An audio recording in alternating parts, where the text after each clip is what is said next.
Welcome back to the vlog and welcome back here to Biala. This is day number 2. First day didn't work out very well. So we're just heading back to Hoskins on a 17-minute flight. So yeah, let's go ahead and get started and get on our way out of here. I've got 2 more shuttles out here today. Ignitor's on, fuel pump on, get our fuel on and low start. Over 14% NG, and also after our ITTs drop below 200, we'll put our fuel in. TAWS system test, okay.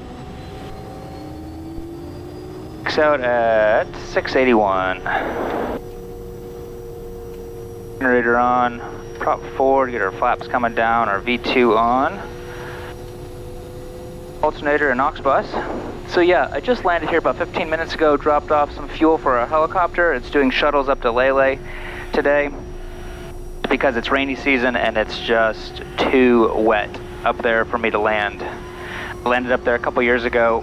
It was in, I think, 2018. It was so muddy that I hit reverse when I landed and the whole windshield and this window completely covered with mud. So yeah, imagine going down the runway at 55 miles an hour and you can't see anything except for that window right there. It was a little nerve-wracking. Orsby 6622 November Tango Kilo taxi. It rained out here all day yesterday. In fact, I sat on the ground for 5.5 hours waiting for the helicopter to come. I was hoping that it would clear up enough, but it never did. So I sat here for 5.5 hours while it poured and rained, and then went back to Hoskins, and now we're doing all the 3 shuttles today. Orsby 6622 November Tango Kilo taxi.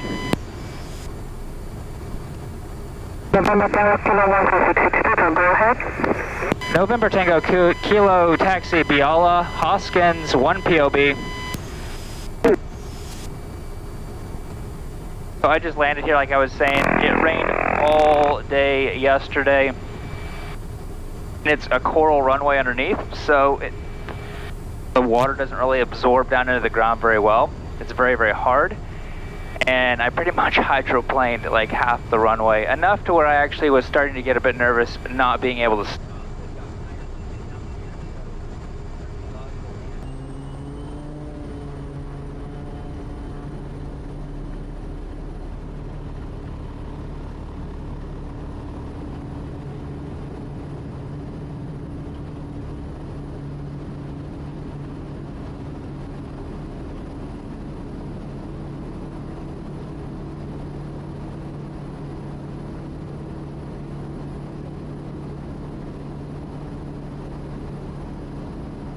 I just restarted my camera. I have no idea where it stopped and where it started, so hopefully if this is the beginning of the video, welcome to the vlog.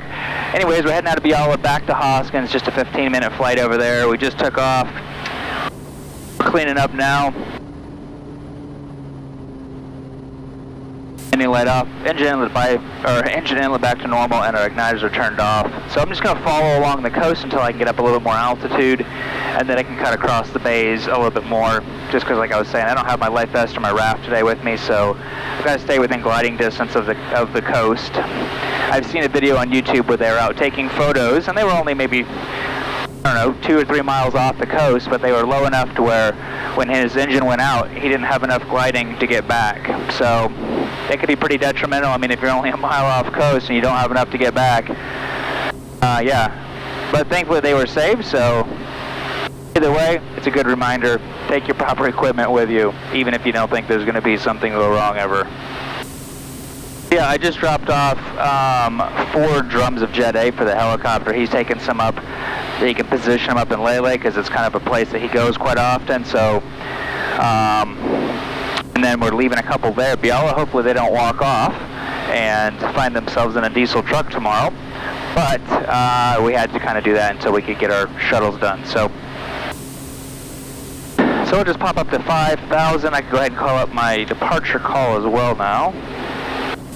908.6622.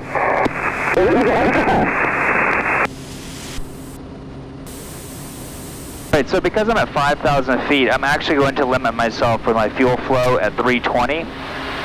Doing my flight planning at 320 pounds an hour. So if I fly it on like with 1,250 foot-pound of torque like I normally would at higher altitudes, then I'm burning like an extra probably 20 pounds of fuel an hour that I don't really need to, and it just gets me maybe a couple extra knots. So, and then all my flight planning for the day, if I have a lot of legs, is all off. So, good to get in the habit by limit yourself to 320. So right now I'm at 1,200 foot-pounds of torque of 5,000, and that gets me kind of bouncing around between 318 to 320. Moresby 6622 November Tango Kilo, departure.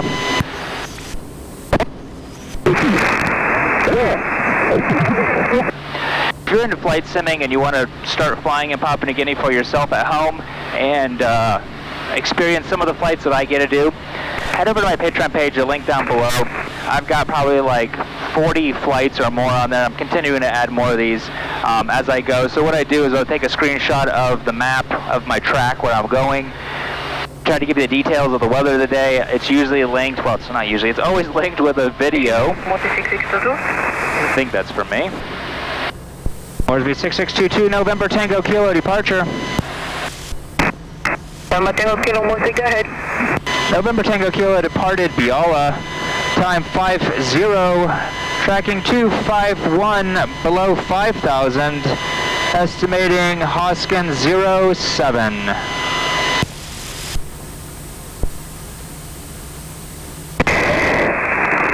November Tango Kilo, copy below 5,000.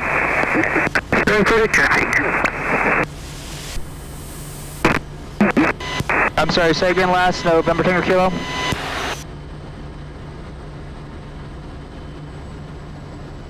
Apparently it wasn't that important. All stations Hoskins 127.1, Kodiak November Tango Kilo 20 miles to the east 5,000, circuit 07 Hoskins. So I can go ahead and just set up my descent profile. Tango Kilo, Moresby, Checo 127.1, how do you read? Reading is strength 2, go ahead, November Tango Kilo. November Tango Kilo, below 5,000, no reported traffic, QNH 1007. 1007, November Tango Kilo. Oh, we can go ahead and set up our descent profile down into Hoskins, 200,000 foot for pattern altitude. And we'll just do vertical track. 1,000 feet right there. Set vertical track, but we're not quite there yet. Top of descent's up there, and that's where we'll head on down. The nice thing about today is it's this high overcast. It rained all last night. It's been absolutely perfect temperatures. Even right now, it's 19 degrees Celsius, so just probably in the low 60s, mid 60s right now, Fahrenheit, and it's not, I mean, it's probably like, 80 degrees on the ground, but it is really, really nice for Hoskins. So a few of you guys have asked, I've flown over here to Gosmod and you said, is there an active volcano over here? And yes, there is. It's the one that's like kind of up in that area. And when I came here 2014, I did notice it, like there was a ton of dead trees all over around it. It was kind of a knoll. It really wasn't like a really pronounced hill, and I think over the past like 2 years I've noticed it like substantially get more of a point. So yes, it is an active one, and we've got some also along the peninsula as well out here, and they smell like sulfur. And I've flown over one of them in one of my videos. I don't remember which one, some landing challenge video, I think last year, maybe last summer, and flew right over the top of it, because it's not really like I don't know, it's different than all these ones. It's just not like a pronounced mountain. It's just kind of like this open pit that just kind of steams and stinks like a big fart. But I flew directly over it, and there is a hole there, but again, there's no lava or anything, but it was still cool. We're just about top of descent. I'll go ahead and start my checklist. Selectors and brakes are good. Our TAWs, we'll leave enabled for now. Our VREF, because we're super empty, we're basically like 5,100 pounds, so 61 knots is going to be our approach speed. So our landing light on, bypass. If we have to go around, Winds are, I think, coming off the ocean today, so I'm planning on just entering into a, actually I'm starting my descent now. Looks like there's this fuzzy layer right here. And I don't want to get trapped up on top of. Anyways, we'll be entering into like a right base and then landing towards the water on runway 30. If we need to go around for birds or whatever, we'll power up 20 degrees, pitch for 73 maneuvers we need to, and reset to ITT to 740 till we get back up to pattern altitude. If you want to get one of these boxes, I'll have them on my website down below for general aviation for piston and turbine aircraft. Really, really handy tool. If you're a flight school and you want to get them for all your flight planes, let me know. I'll hook you up with a discount as well. And if you think they're so great, I can set you up as an affiliate where you guys could actually make some money, sell them to schools or whatever else. A really good way and it's a good affiliate program too. Like, I'm not going to shortchange you because I believe in this product. I think it can save someone's life. It would have saved me from almost having a gear up landing one time because I would have noticed really quick, oh, I haven't flipped that little switch yet. So these things can really save your life and really keep you focused and keep your head up and out where it needs to be, not looking at a paper checklist.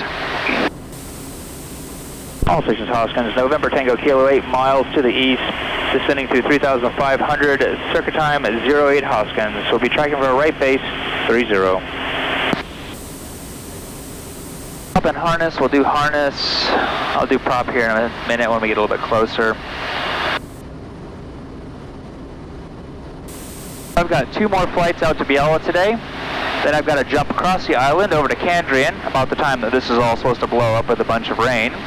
And then on to Garoka, hopefully, this afternoon. So we'll see how it goes. It's a pretty stable environment right now. Like, it's not building with this high overcast. So even if it does rain, it'll probably be just kind of a nice pitter-patter on the windshield rain kind of thing. Not like convective clouds everywhere. So I don't mind flying back all the way to Garoka and that's completely fine with me, but really need to get all these flights done for the helicopter before it starts raining, because if visibility goes down for him, he gets stuck, then I get stuck here another night, and we finish tomorrow. Autopilot off, prop forward, and let's head on back down to idle because I'm getting 4 miles and I'm not slowing down yet. Orders B1271, November Tango Kilo in the circuit Hoskins, cancel SAR.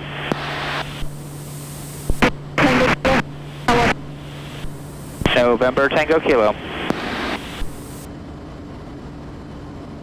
All stations Hoskins, November Tango Kilo joining right base 30 Hoskins.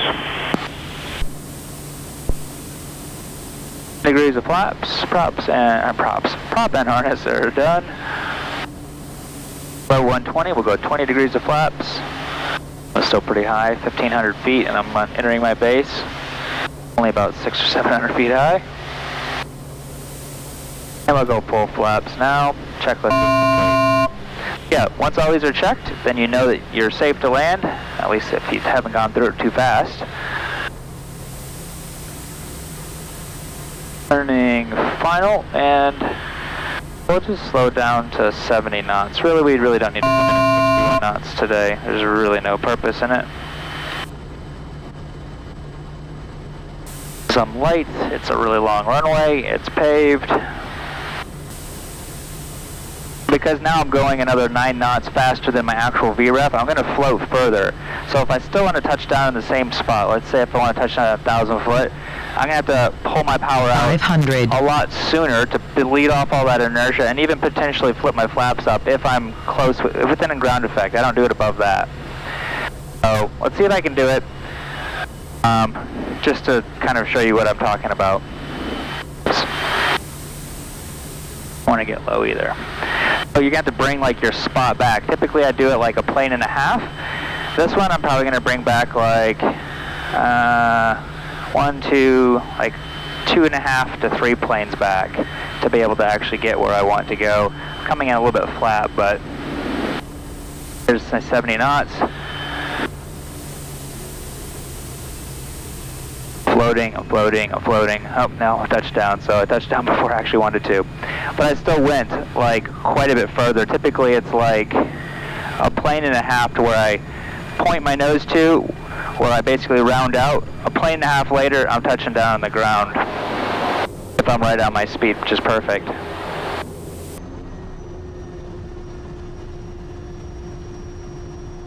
If you enjoyed that flight, give it a thumbs up, leave a comment below what you thought of it.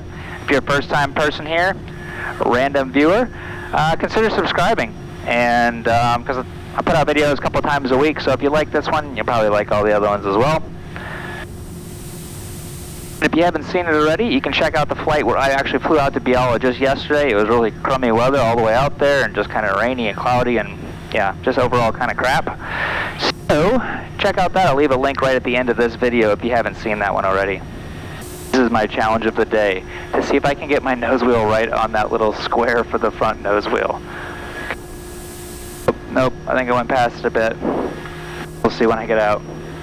Thank you guys for taking the time to watch, and I will see you guys next time.